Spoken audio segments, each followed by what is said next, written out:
Ah, the Lord of Skull Spiders. It's a pretty interesting Bionicle G2 set, but one that, if I'm honest, I have a few mixed feelings about. So join me as we take a closer look at this Legacy Bionicle set. We'll see if it's forgettable or frickin' awesome. Look, he's a big spider. As an Australian, I like it. It's a wonderfully refreshing design for a Bionicle villain. A lot of the previous Bionicle villains, especially the big bads of each wave, well, typically they were humanoid, right? So I don't know, this just feels wonderfully refreshing. And I think that was crucial for Bionicle G2.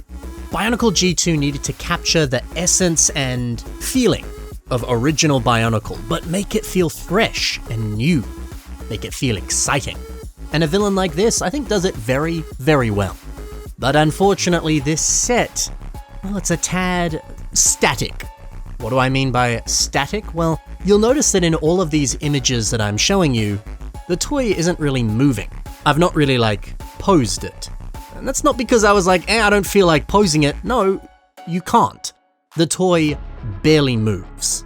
You can get some movement out of it, which is nice. This is okay.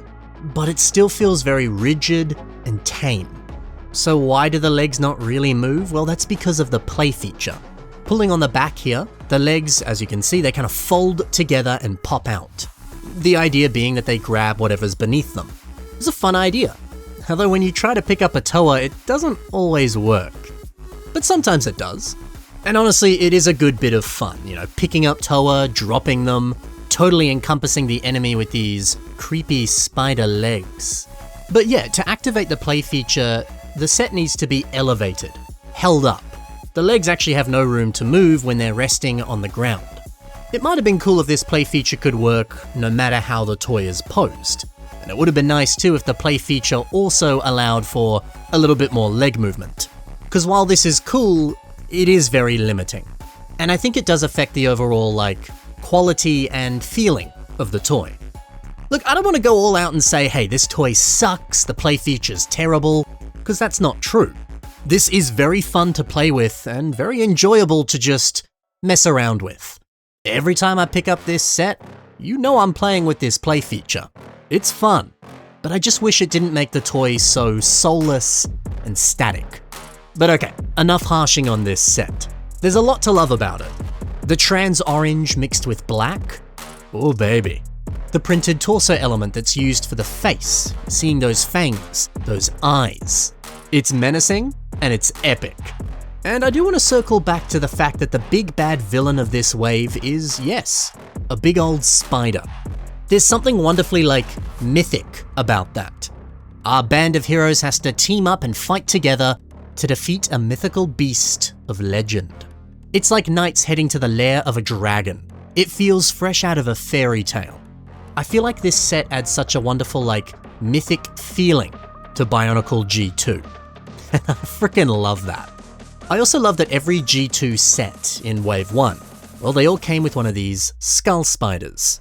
And if you bought every single set, you'd have at least 12 of them. That's a frickin' army. So to then have a queen that can command this army, I don't care who you are, that's cool. Oh, and let's not forget, the set comes with an extra bonus mask, a gold skull spider helmet. If you wanted to, you could put some legs on this and make yourself a gold skull spider. Heck yeah! This is just a cool piece. But okay, if we're talking about pieces, why don't we do what we always do and check out the parts selection of this wonderful set. Let's see how you can use them in your own creations. Yeah, why not? We'll begin with this mask. Tolrasborn 171 uses it to craft some waist armor. The connection points of these G2 masks, I think they're wonderful. Because as you can see here, you can slot these pieces onto so many elements. And it's a very clean, easy connection that allows you to just sort of fill in some gaps, make for some nice shaping. It's a wonderful way to round things off. Up next, large white claws. Nabe MOCs uses them here to create a funky face. I think this is so striking. A big nose, a bit of a beak, or the kind of conical shape that you see on plague doctors. Or from my understanding, this is based off of something from Evangelion. Whatever it is that you want to do with this face design, it looks pretty good. And if you want to do it, well, you need this piece. But maybe the best part of this set, well, it's these large Technic lift arms in trans orange. I always think about this mock by Jather that uses 4 of them to create some sick feet. How nice is that? Rubber bands! Yeah, you get some of them in white in this set. Well, why not do what Coles the Wolf has done and use them to add a bit of a splash of colour to a part of your creation? Sure, this is red and this is white, but you could achieve the same thing. It would look pretty good. The large invasion from below spike, and thankfully you get so many of them in this one set. I do like that. Ivy bricks shows us just how good they can look on arms. And they also look pretty good down here on the legs. If you're creating a sort of like floating design, a design that has no feet, well, this is a really great way to kind of cap off the leg. Just put this piece in place and you're good to go. Genius. And finally, the printed face piece. Neuralizer has used it here for a sick revamp of the set. And yeah, I like this. It looks like there's a secondary face on the body. Or, I don't know, these just could be like markings. Red and white patterns that adorn the torso. Whatever it is, it looks pretty cool. And so does this revamp of the set. Wow. The body shape feels so electric. But okay, if we're talking about a revamp of the set, I've got a few more for you. We got 2 of them. Actually, kind of 3. Let's take a closer look. The first one is by Patrick Biggs.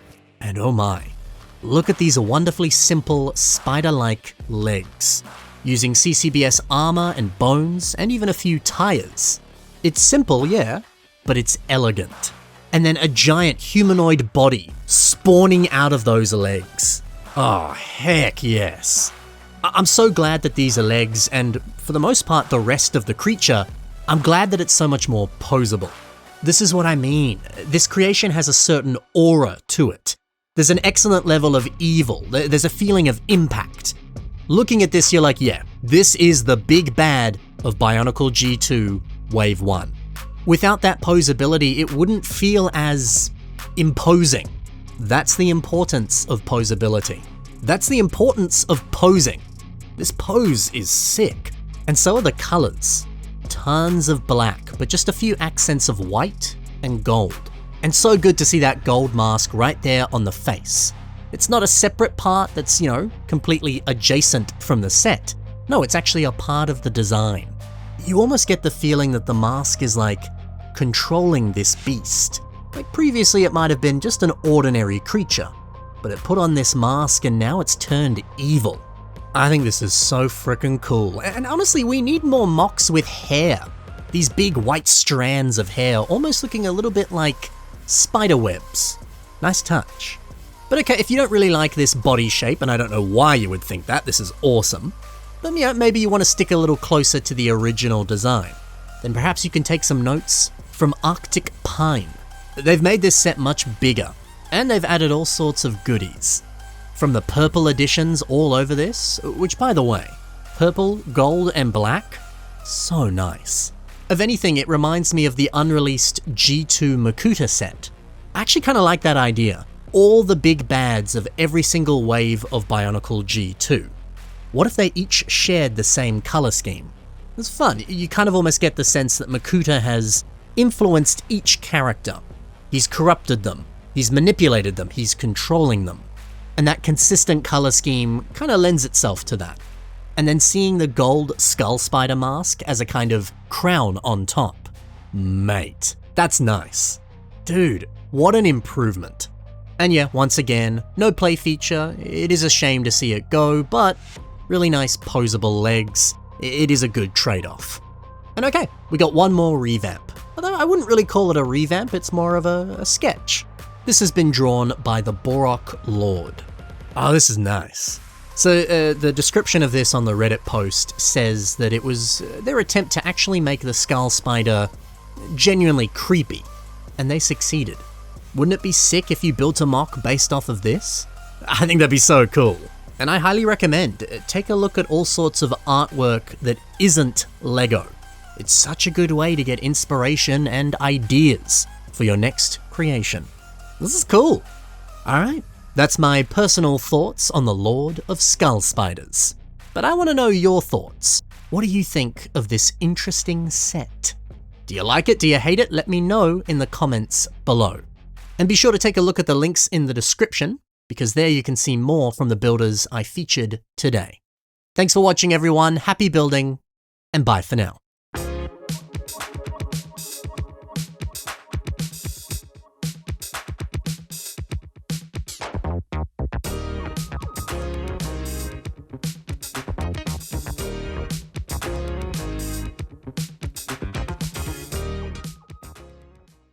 I love it. There's times I'll review a mock or I'll just say something and then I'll get a comment on YouTube from someone being like, oh my god, Ben, I had no idea you were a fan of like Zorpalok 6-1.